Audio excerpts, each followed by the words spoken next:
Bapak Ibu guru dan kepala sekolah, salam sehat untuk kita semua. Pada pertemuan kali ini kami akan membagikan topik profil pelajar Pancasila yang kelima adalah mendokumentasikan dan melaporkan hasil proyek. Ini merupakan bagian akhir dari presentasi kami. Mari kita lihat bagaimana cara-cara mendokumentasikan hasil proyek. Kita akan lihat langkah-langkah sebelumnya setelah kita mempelajari buku pedoman tentang proyek penguatan profil pelajar Pancasila. Maka yang perlu kita lakukan lebih awal adalah menyiapkan ekosistem satuan pendidikan dengan cara mengukur kemampuan atau mengukur tingkat kesiapan dari satuan pendidikan, kemudian mulai membentuk tim dan mendesain proyek profil pelajar Pancasila, dan selanjutnya mengelola proyek profil pelajar Pancasila di mana 1 tahun dalam jenjang itu sekitar 2 atau sampai 3 proyek. Dan yang terakhir ini adalah mendokumentasikan dan melaporkan hasil proyek. Mari kita lihat pada bagian ini dibagi menjadi 2. Yang pertama mendokumentasikan proses belajar dan yang kedua adalah melaporkan hasil proyek.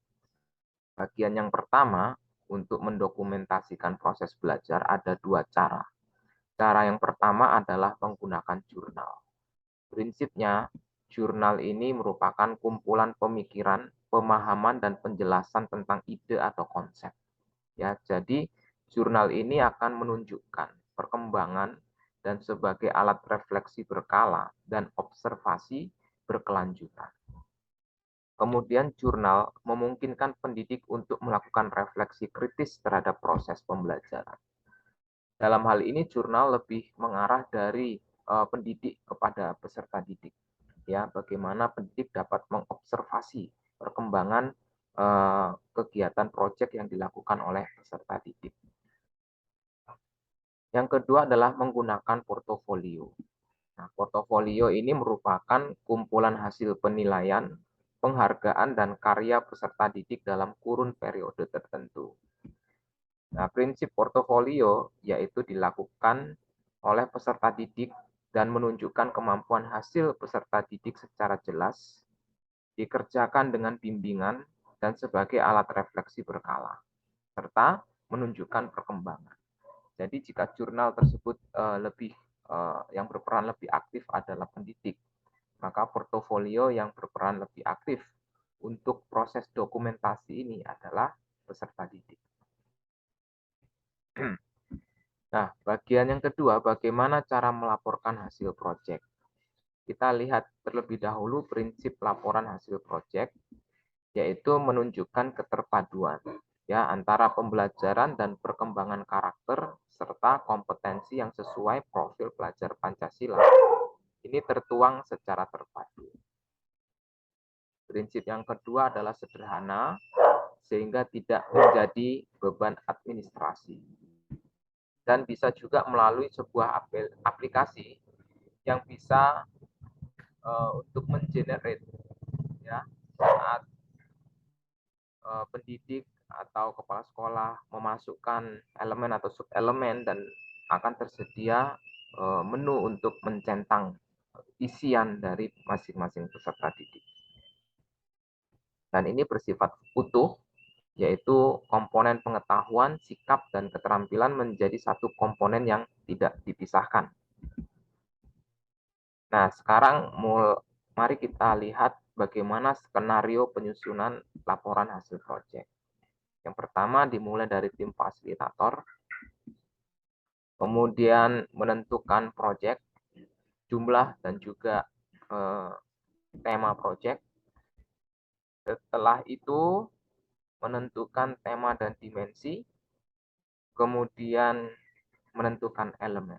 Ya, untuk elemen pencapaian dari tiap-tiap dimensi dan tema telah diberikan oleh pemerintah. Kemudian yang terakhir ini adalah sub elemen. Nah, dari skenario ini maka kita dapat melihat bagaimana urutan-urutan untuk membuat sebuah proyek profil pelajar Pancasila.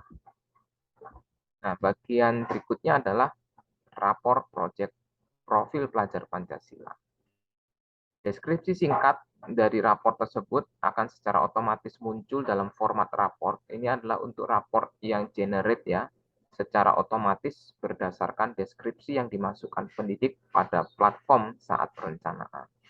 Nah, intinya deskripsi singkat ini berisi tentang konteks dan tujuan proyek serta gambaran umum prosesnya. Kemudian yang kedua, sistem rapor digital mencantumkan elemen dan sub-elemen dari profil pelajar Pancasila.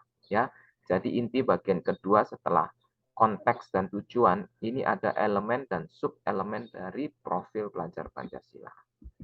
Nah, gambaran awal untuk raportnya adalah seperti ini. Nah, di sini rapor proyek profil, ada nama sekolah, alamat, nama siswa. Jadi ini raportnya yang sudah tercetak masing-masing siswa, NISN, kelas 10, fase E, tahun pelajaran atau tahun ajaran 2021-2022. Di sini ada deskripsi proyek 1, yaitu mengenal dan merawat keberagaman agama dan keyakinan di Indonesia. Nah, ini ada gambaran umum ya. Proyek ini adalah proyek pertama di kelas 10. Proyek ini diharapkan membangun 2 dimensi. Nah, di sini sudah diterahkan ya, yakni berkebinekaan global dan bernalar kritis.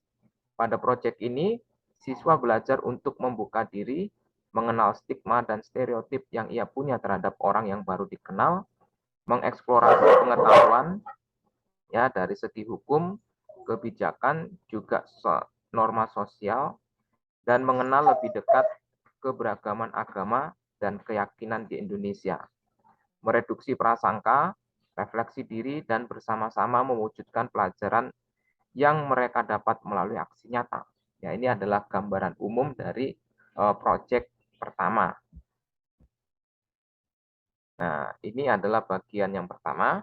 Kemudian bagian yang berikutnya akan dapat nampak seperti ini ya.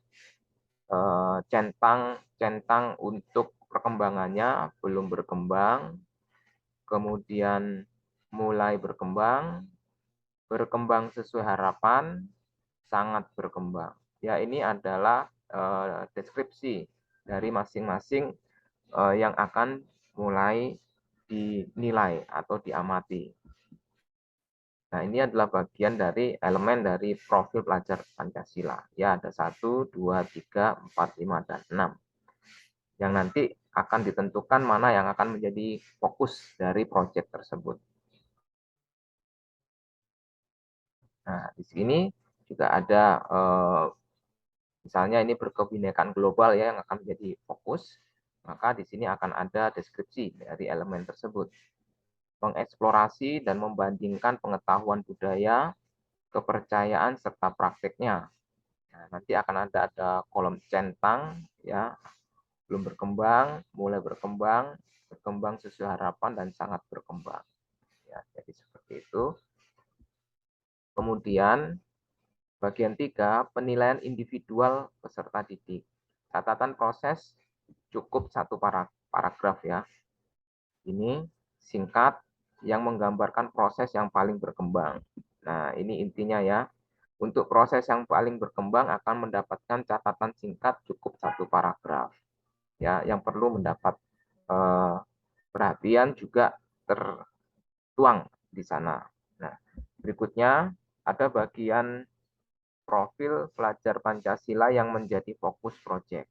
Ya, ini misalnya untuk raport yang generate atau yang digital akan menjadi abu-abu saat pendidik memasukkan elemen yang menjadi fokus penguatan pada proyek.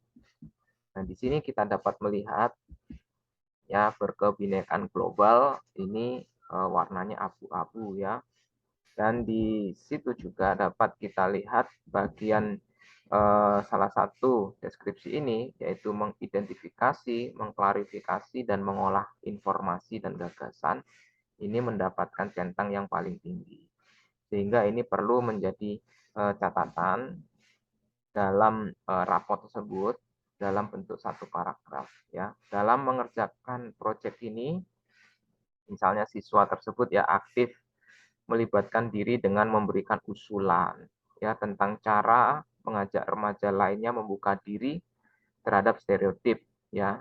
Kemudian di paragraf berikutnya sehingga ia dan teman-teman kelompoknya dapat merancang kampanye yang efektif dalam mengerjakan proyek pun. Didi tampak terbiasa untuk membantu teman yang kesulitan. Ya, di sini dapat kita lihat kompetensi, pengetahuan, keterampilan, dan sikap sudah menjadi satu kesatuan. Jadi, demikian gambaran umum dari dokumentasi serta rapor profil pelajar Pancasila. Simak langkah-langkah sebelumnya pada video-video kami yang sudah kami posting di channel YouTube Mencari Edukasi 21 dengan playlist profil pelajar Pancasila.